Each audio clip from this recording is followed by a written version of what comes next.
이 시간 내 믿음이 떨어지지 않아야 합니다 라는 제목으로 함께 하나님의 말씀을 통해 은혜 받기를 원합니다.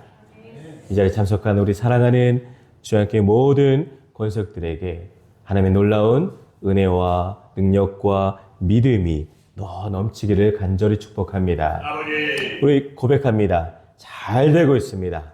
잘 되고 있습니다. 기도하면 됩니다. 기도하면 됩니다. 하나님께서 하십니다. 하나님께서 하십니다. 아멘. 아멘. 아버지, 여러분 3월 세 번째 주일입니다. 한 주간도 은혜 안에 건강하고 평안하게 살아오셨는지요. 아멘. 항상 목회자는 우리 성도들의 믿음이 떨어지지 않기를 위하여서 새벽마다 늘 기도합니다. 오늘 우리 귀한 장로님께서도 기도를 잘 해주셨는데요. 우리가 기도가 떨어지지 않는 우리 주양교회가 되기를 다시 한번 소원합니다. 여러분, 우리 대부분 아마 비행기를 다 타보셨을 거예요. 수백 명이 타고 하늘에 날아가는 거대한 비행기를 보면은 이러한 생각이 듭니다. 와, 저렇게 크고 무거운 비행기가 어떻게 하늘에서 떨어지지 않을까? 여러분, 비행기가 하늘을 날기 위해서는 계속 앞으로 나아가는 힘, 즉 추력이 필요합니다. 엔진이 멈추거나 속도가 떨어지면 비행기는 어떻게 될까요?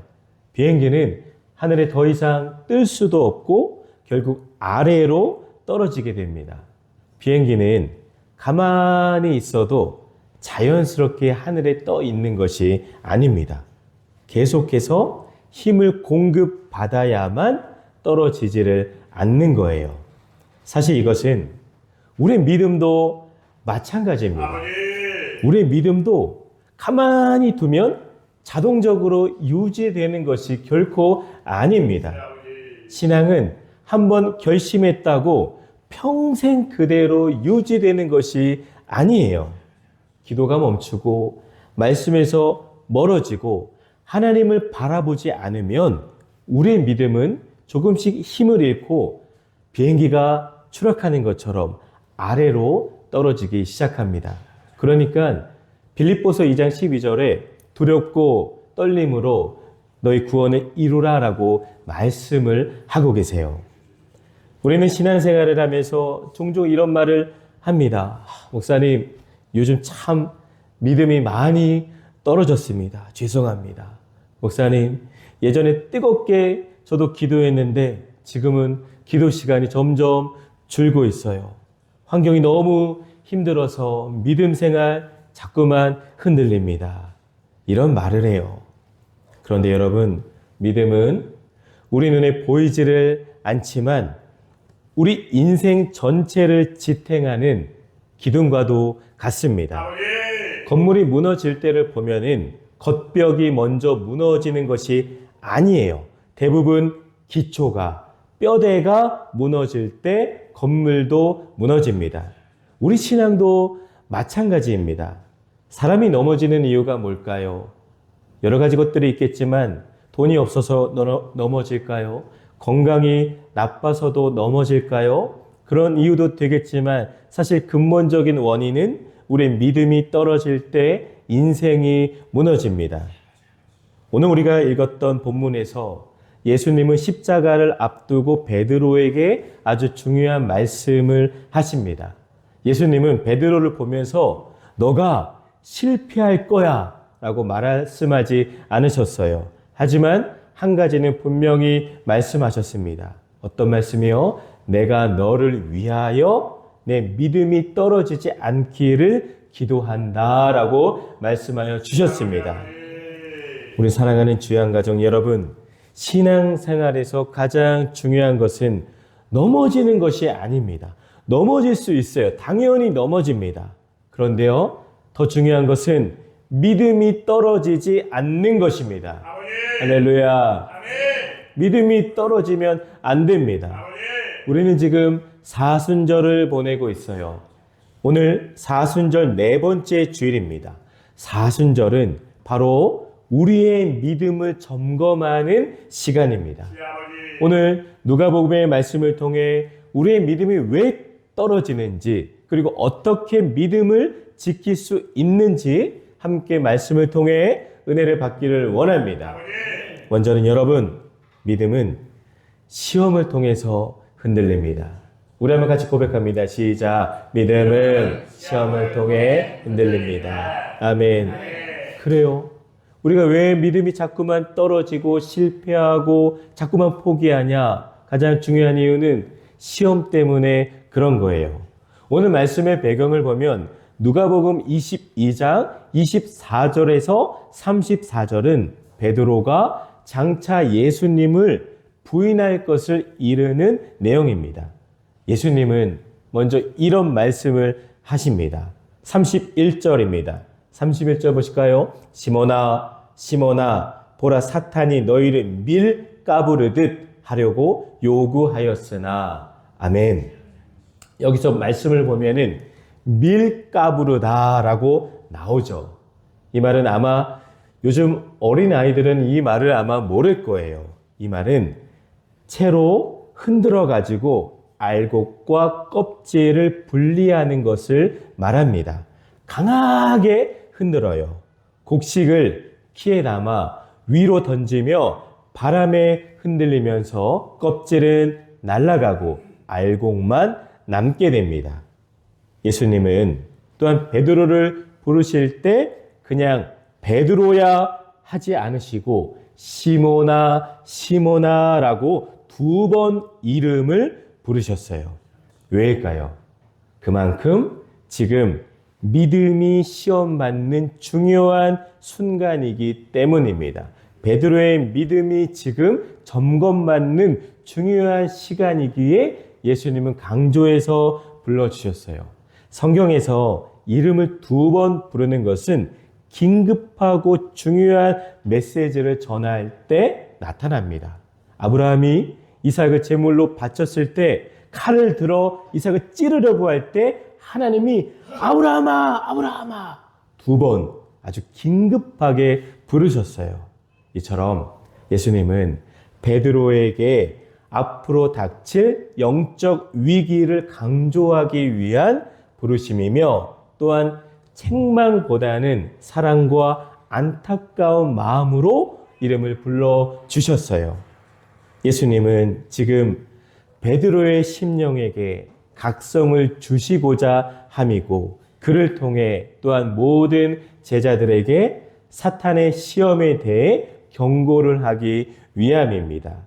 시몬아, 시몬아, 베드로뿐만이 아니라 사실 저와 여러분, 우리 모두를 향한 예수님의 음성인 것을 꼭 기억하시기를 바랍니다.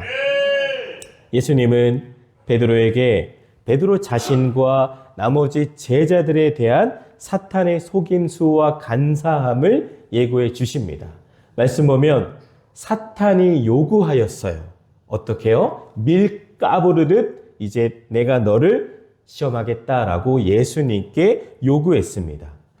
주님, 예수님, 제가 제자들을 시험하도록 허락해 주세요. 특히 베드로를 시험하겠습니다. 라고 사탄은 예수님께 간청했습니다. 사탄은 그들을 까불러서 그들이 알곡이 아니라 쭉정이 껍질이라는 것을 그 사실을 증명하고 싶어서 정중하게 요구했습니다. 너희들은 내가 조금만 흔들어도 쉽게 날아가는 껍질이야. 그러한 존재들이야. 이것을 보여주기 위함이에요. 여러분, 사탄이 하는 일이 바로 이것입니다. 우리의 믿음을 자꾸만 흔들어요. 가만히 두지를 않습니다. 우리의 삶을 흔들어서 믿음을 떨어뜨리려고만 합니다. 사탄은 우리 인생의 다음과 같은 방식으로 계속 시험합니다. 때로는 문제를 통해서, 고난을 통해서, 사람을 통해서, 실패를 통해서 우리의 믿음을 떨어뜨리려고 합니다. 베드로도 예외가 아니었습니다. 그는 예수님께 이렇게 말을 했어요. 33절을 보시면 주여 내가 주와 함께 오게도 죽는 데에도 가기를 각오하였나이다. 아멘. 아멘. 베드로는 아주 큰 소리 치면서 예수님 앞에 고백을 하는 거예요. 주님, 저는 다른 제자들이 다 예수님을 부인하고 떠나도 저는 감옥에도 같이 가고 목숨까지도 바치겠습니다. 라고 자신의 아주 믿음을 당당하게 선포하죠. 훗날 자신이 넘어질 것을 실패가 있을지도 모르고 큰 소리칩니다. 몇 시간 후에 베드로는 예수님을 3번이나 부인합니다. 심지어 저주하며 맹세까지 해요. 나는 그 사람은 전혀 모른다 라고 합니다. 왜 이러한 일이 일어났을까요? 왜 자꾸만 이러한 실패를 거듭할까요? 바로 시험 앞에서 우리의 믿음이 흔들렸기 때문입니다. 여러분, 저와 여러분 우리 모두도 사실 마찬가지입니다. 문제가 없을 때는 모든 사람이 다 믿음이 있는 것처럼 보입니다. 다 건강해 보여. 다 행복해 보여. 다 믿음이 강한 것처럼 보입니다. 하지만 하나님이 우리의 모든 삶에서 어느 한 부분만 건드려 보셔도 우리 진짜 믿음이 그 한순간에 드러납니다. 어려운 일이 생길 때, 경제가 흔들릴 때, 갑자기 건강이 무너질 때, 관계가 깨질 때, 기도가 응답되지 않을 때, 미래가 보이지 않을 그때 나의 믿음의 실체가 드러나는 거예요. 사랑하는 여러분, 사탄이 감히 여러분들의 믿음을 시험할 때 그 믿음이 떨어지지 않고 믿음의 실체가 진짜 믿음이어서 주님께 칭찬받는 저와 여러분들 되시기를 주님의 이름으로 축복합니다. 아버지. 저와 여러분들의 진짜 모습은 그러면 어떤 것일까요? 우리가 사순절 4번째 주일을 보내고 있습니다. 사순절은 단순한 절기가 아니라 내 믿음이 진짜인가? 내가 진짜 하나님을 믿고 있나? 나는 나를 위해 죽으신 예수 그리스도를 진짜 믿고 영접하고 있나? 이것을 점검하는 시간입니다. 나는 시험 앞에서, 유혹 앞에서 어떠한 모습을 보일까? 하나님을 믿는 자로서의 모습일까? 아니면 세상 사람과 별 차이가 없는 똑같은 세상 사람들이 보이는 그런 모습을 보일까? 이것을 꼭 점검해 보시기를 바랍니다. 사랑하는 우리 모든 죄악 영혼 여러분, 사탄의 시험 앞에서 너무 쉽게 무너지지 마시기를 바랍니다. 넘어져도 넘어질 수 있어요. 실패할 수 있어요. 하지만 믿음의 사람의 모습을 보이는 우리 모두가 되시기를 바랍니다. 다음은요. 예수님은 우리의 믿음을 위해 기도해 주십니다. 할렐루야. 이게 얼마나 은혜가 되는지 모릅니다. 우리 한번 같이 읽겠습니다. 시작. 예수님은 우리의 믿음을 위해 기도하십니다. 아멘. 누가 기도해 주신다고요? 예수님이 기도해 주십니다. 베드로를 보면은요, 믿음이 떨어지는 이유가 있어요. 먼저는 우리의 믿음은 사탄에게 시험을 받기 때문에 믿음에서 떨어집니다. 다음으로는 우리가 자신을 너무나 믿기 때문에 넘어지는 거예요. 33절을 보시면 내가 주와 함께 오게도 죽는 데에도 가기를 각오하였나이다. 베드로는 자신의 각오를 말합니다. 얼마나 대단한 고백입니까? 그러나 예수님은 이렇게 말씀하십니다. 34절 오늘 닭 울기 전에 내가 3번 나를 모른다고 부인하리라 라고 말씀하세요. 여러분, 베드로의 문제는 믿음이 없는 것이 아니라 자신을 너무 믿는 것이었습니다. 사람은 종종 이렇게 생각해요. 저는 괜찮습니다. 저는 결코 넘어지지 않아요. 자신 있습니다. 시험에 넘어지지 않을 겁니다. 앞으로도 그럴 겁니다. 그러나 성경은 분명히 말합니다. 고린도전서 10장 12절의 말씀을 보면 같이 읽겠습니다. 선줄로 생각하는 자는 넘어질까 조심하라. 아멘. 우리는 모두가 똑같아요. 목사여도 시험이 없겠지, 넘어지지 않겠지. 아니에요. 여러분보다 더 많은 시험과 유혹이 저를 공격하고 무너질 때가 허다합니다. 사랑하는 여러분, 우리는요, 넘어질까 조심하는 믿음의 사람들이 되어야 합니다. 믿음이 떨어지는 이유 중 하나는 바로 자신의 힘으로 내 믿음을 지키려고 하기 때문이에요. 믿음은 결심으로 유지되는 것이 아닙니다. 베드로는 결단했죠. 내가 옥에도 가겠고 내가 주님과 함께 죽겠습니다. 사실 자신의 결단이에요. 자신의 믿음이에요. 고백이에요. 하지만 그것만으로 유지가 되지를 않잖아요. 내 믿음이 유지되는 것은 하나님의 은혜로 유지되는 것이 꼭 기억하시기를 바랍니다. 다른 것도 없어요. 그런데 이 사실을 우리는 자꾸만 까먹고 살고 있습니다. 어느 등산가가 높은 산을 오르다가 낭떠러지가 있는 절벽 구간을 지나가게 되었습니다. 그곳은 바람이 강하고 발을 잘못 디디면 바로 떨어질 수 있는 위험한 길이었어요. 그래서 등산가는 안전 로프를 몸에 묶고 올라갔습니다. 그 로프의 다른 한쪽 끝에는 아래에서 로프를 붙잡고 있는 사람이 있었습니다. 산을 오르는 사람은 위에서 올라가며 바람과 싸우고 미끄러운 바위와 싸우며 힘겹게 올라갑니다. 때로는 미끄러워서 넘어지기도 하고 균형을 잃기도 하죠. 하지만 완전히 떨어지지 않는 이유가 있습니다. 왜요? 밑에서 누군가가 그 줄을, 로프를 붙잡고 있기 때문입니다. 산을 오른 사람은 그 사실을 직접 보지를 못합니다. 그러나 그 밑에서 붙잡고 있는 누군가의 힘 때문에, 그 로프 때문에 결국 끝까지 올라갈 수가 있습니다. 여러분, 우리도 살다 보면 시험이 오고 유혹도 오고 믿음이 흔들리는 순간이 있습니다. 때로는 나는 이제 떨어질 것 같다라는 순간도 왜 없겠어요? 그런데 성경은 놀라운 말씀을 우리에게 주십니다. 오늘 본문에서 가장 놀라운 말씀이 32절에 있습니다. 우리 32절을 보실까요? 우리 한번 같이 읽겠습니다. 그러나 내가 너를 위하여 내 믿음이 떨어지지 않기를 기도하였더니 너는 돌이킨 후에 내 영제를 굳게 하라. 아멘. 제가 말씀을 준비하면서 가장 은혜 받은 말씀이 바로 이 32절이에요. 내가 너를 위하여 기도하였노니. 아멘. 중요한 것은 베드로가 기도한 것이 아니라 누가요? 예수님이 베드로를 위하여 기도해 주셨다라는 사실입니다.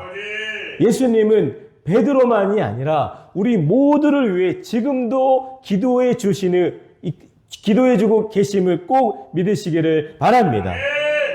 베드로는 자신의 믿음을 자신했어요. 그러나 예수님을 알고 계셨습니다. 베드로의 열심으로는 결코 믿음을 지킬 수 없다라는 것을, 시험 앞에 무너질 것을 이미 알고 계셨습니다. 그래서 예수님은 무엇을 위해 기도하셨습니까? 다른 게 아니에요. 내 믿음이 떨어지지 않기를 위해서 기도해 주셨습니다. 예수님은 이렇게 기도하지 않으셨어요. 베드로가 시험을 받지 않게 하옵소서, 베드로가 실패하지 않게 하옵소서라고 기도한 것이 아닙니다. 예수님의 기도는 이것이에요. 내 믿음이 떨어지지 않기 위하여 기도해 주셨습니다. 이것은 매우 중요한 메시지입니다. 신앙생활에서 중요한 것은 문제가 없는 것이 아니라, 고난이 없는 것이 아니라 믿음이 무너지지 않는 것입니다. 할렐루야. 왜냐하면 여러분, 우리에게 믿음만 남아있으면, 믿음만 살아있으면 넘어져도 실패해도 다시 일어설 수 있기 때문입니다. 참 신자들의 믿음에도 실수가 많이 있지만, 넘어질 수가 있지만 결정적인 실수를 범해서는 안 됩니다. 제자들의 믿음이 때로는 비참할 정도로 흔들리지만 아주 쓰러지지 않는 것은 바로 옆에서 예수 그리스도께서 중보해 주시기 때문입니다. 로마서 8장 34절을 보실까요? 우리 한번 같이 읽겠습니다. 그리스도 예수시니 그는 하나님 우편에 계신 자요 우리를 위하여 간구하시는 자시니라. 아멘. 예수님이 바로 이러한 분이십니다. 하나님의 능력과 예수님의 기도가 그들을 붙잡고 계십니다. 예수님의 기도는 지금도 앞으로도 동일합니다. 성령님께서는 우리를 위하여 지금도 눈물을 흘리며 기도해주고 계십니다. 로마서 8장 26절에 이와 같이 성령도 우리의 연약함을 도우시나니 우리는 마땅히 기도할 바를 알지 못하나 오직 성령이 말할 수 없는 탄식으로 우리를 위하여 친히 간구하시느니라. 아멘. 아멘. 여러분, 기도할 수 없을 때도, 기도할 힘이 없을 때도 그저 주 앞에 나오시기를 바랍니다. 그저 침묵하며 주님 이름 한번 부르셔도 그것이 기도가 됩니다. 왜요? 성령 하나님께서 말할 수 없는 탄식으로 여러분을 위하여 기도해 주시기 때문입니다. 우리가 넘어져도 실수해도 포기해도 끝까지 우리가 지금도 버틸 수 있는 힘은 바로 기도의 힘인 것을 꼭 기억하시기를 바랍니다. 실제로 베드로는 넘어졌습니다. 그것도 작은 여종의 말 한마디 때문에 넘어졌습니다. 그러나 완전히 무너지지 않았어요. 왜냐하면 베드로의 믿음이 떨어지지 않도록 중보하시는 예수님의 기도가 있었기 때문입니다. 히브리서 7장 25절은 이렇게 말씀합니다. 같이 읽겠습니다. 그는 항상 살아서 그들을 위하여 간구하시니라. 아멘. 여기서 그는 바로 예수 그리스도를 말합니다. 지금도 예수님은 우리의 믿음을 위해 기도하고 계십니다. 하늘 보좌에서 하나님 우편에서 이 땅을 살아가고 있는 모든 믿는 자들의 믿음을 위해서 기도하고 계십니다. 믿으십니까? 아멘. 사순절은 이것을 기억하는 시간입니다. 무엇을 기억할까요? 주님이 나를 위해서 기도해 주고 계신다. 나는 약하지만 주님이 나를 위해 기도하고 계신다. 그러니 이번 한 주도 나는 당당하게 살 것이다.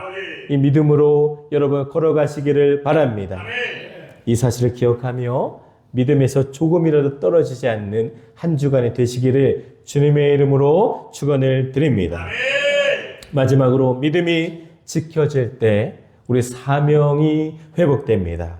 우리 한번 같이 고백합니다. 시작. 믿음이 지켜질 때 사명이 회복됩니다. 아멘. 아멘. 예수님은 베드로에게 이렇게 말씀하십니다. 32절입니다. 너는 돌이킨 후에 내 형제를 굳게 하라. 아멘. 여기서 중요한 단어는 돌이킨 후에입니다. 돌이킨 후에. 내가 다시 돌아온 때에는 이것이 중요한 거예요. 예수님은 베드로의 실패를 알고 계셨습니다. 넘어질 것도 부인할 것도 눈물로 회개할 것도 그러나 예수님은 베드로의 끝을 보셨습니다. 베드로는 예수님을 부인합니다. 닭이 울자 그는 예수님의 말씀을 기억하고 밖에 나가 통곡하며 울었습니다. 그러나 베드로의 이야기는 거기서 끝나지를 않습니다. 그는 다시 주님께로 돌아왔습니다. 할렐루야. 아버지께로 돌아오는 인생이 얼마나 복된 것을 다시 한번 깨닫습니다. 우리 모두 역시 주님께 돌아와야 됩니다. 돌이킨 후에 부활하신 예수님을 만나고 베드로는 온전히 자신의 사명을 회복하게 되었습니다. 그리고 오순절 성령 강림 이후 그는 담대하게 복음을 전하는 위대한 사도가 되었습니다. 여기서 우리가 기억해야 할 중요한 사실이 있습니다.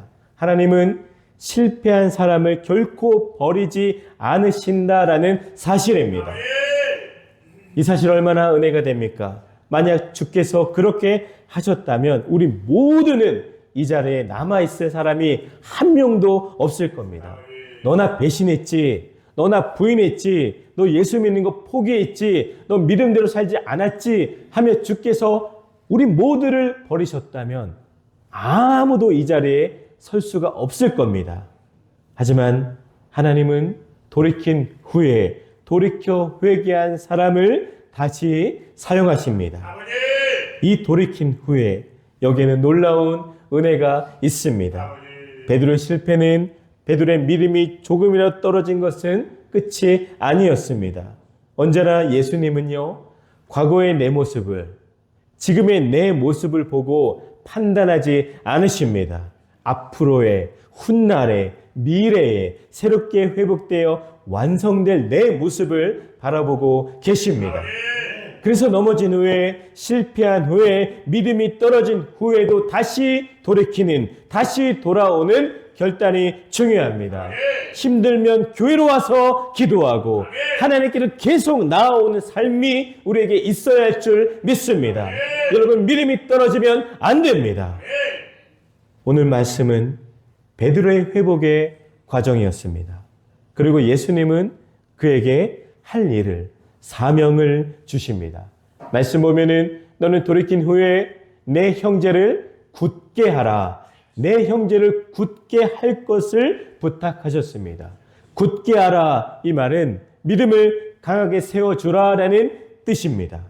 흔들리는 사람을 붙잡아주고 넘어지는 사람을 일으켜 세워주라라는 의미입니다. 이것이 하나님의 일하심이에요. 이것이 하나님의 방법입니다. 넘어져 본 사람이, 눈물로 회개해 본 사람이, 은혜로 회복된 사람이 다른 사람의 믿음을 세워주는 겁니다. 저와 여러분들이 그 누군가를 손을 잡아주고 누군가를 일으켜주고 믿음을 굳세게 해주는 그 일을 하시기를 주님의 이름으로 부탁을 드립니다. 베드로는 예수님을 부인했던 사람입니다. 예수님의 수제자였던 그도 믿음이 떨어져 바닥을 쳤던 사람입니다. 그러나 그가 회복된 후에는, 돌아온 후에는 수많은 사람의 믿음을 굳게 세우는 사람이 되었습니다. 그는 죽을 때까지 어긋난 길로 가지를 않았습니다. 사도행전을 보면은 베드로의 설교를 통해 3,000명이나 회개하고 죽게 돌아옵니다. 베드로전서 5장 9절을 보면은 고난 속에 있는 성도들에게 베드로는 이렇게 선포합니다. 믿음을 굳건하게 하여 그를 대적하라. 아멘. 왜요? 자신이 흔들려 본 사람이기 때문에 다른 사람을 더 잘 붙잡아 줄 수가 있습니다. 우리 사랑하는 주양가족 여러분, 우리 신앙은 나 혼자만 잘 믿는 것으로 끝나지를 않습니다. 하나님은 우리에게 이렇게 말씀하십니다. 내 형제를 굳게 하라. 굳세게 하라. 믿음을 북돋아 주어라. 아멘. 이 사명은 사실 저의 1차적인 사명입니다. 우리 주양교회 모든 영혼들을 굳세게 하는 게 바로 목회자의 사명 중에 하나죠. 제가 가장 두려운 것은 우리 주양교회 교회 다니고 함께 믿음 생활을 하는데 떨어져 나가는 게 가장 두렵고, 제일 무서운 것은 예수님을 믿지 않아서 지옥에 가는 것이 가장 두렵고 떨리는 거예요.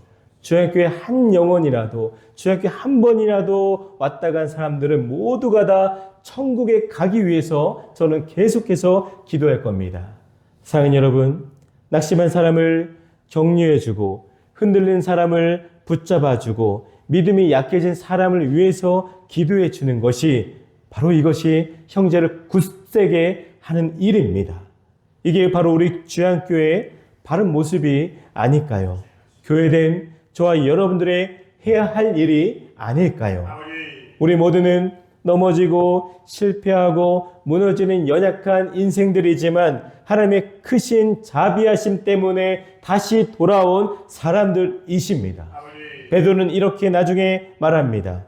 베드로전서 5장 10절에 보면 모든 은혜의 하나님이 잠깐 고난을 당한 너희를 친히 온전하게 하시며 굳게 하시며 강하게 하시며 털을 견고하게 하시리라. 아멘. 온전하게 하고 굳게 하고 강하게 하고 털을 견고하게 주께서 해 주실 것입니다. 사순절은 단순히 회개하는 시간이 아니라 내 믿음이 회복되는 시간이고 믿음을 점검하는 시간입니다. 사랑하는 여러분, 여러분들의 믿음이 온전히 회복되어 다른 사람을 살리는 거룩한 믿음이 되시기를 바랍니다. 말씀을 정리합니다. 우리 사랑하는 주양가족 여러분, 사순절을 보내며 우리는 질문을 해야 합니다. 내 믿음은 지금 어떠한가? 내 믿음은 지금 떨어져 있을까? 아니면 잘 유지되고 있을까? 기도는 살아있을까?